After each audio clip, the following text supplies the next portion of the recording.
So, hello guys, ayan tuturo ko sa inyo kung paano ba magpalit nung account ninyo na nilink ninyo dun sa payout account ninyo. Kasi meron tayong kasama or ka-reels na nagtatanong kung paano niya daw ba papalitan yung bank account na nakalink dun sa payout account niya kasi nag-close na yung bank account niya.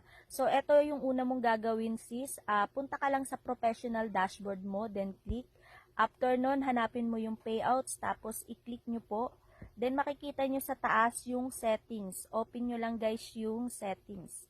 Pagdating dun sa settings guys, mapapansin ninyo kung ano yung account na nilagay nyo dun sa payout account niyo. May parang arrow, click mo lang yun sis. Pagka-click nyo sis, ayan, makikita nyo dun sa gilid nung nilink ninyo na account na nakalagay update. So, click mo lang yun.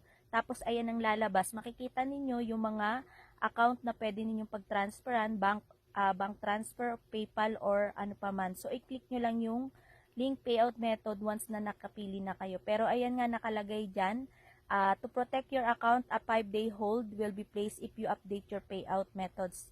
Scheduled payouts may be delay. So, ibig sabihin, kapag nagpalit kayo guys ng payout na nilink ninyo dyan sa payout account ninyo, so kailangan nyo pang mag-antay ng 5 days.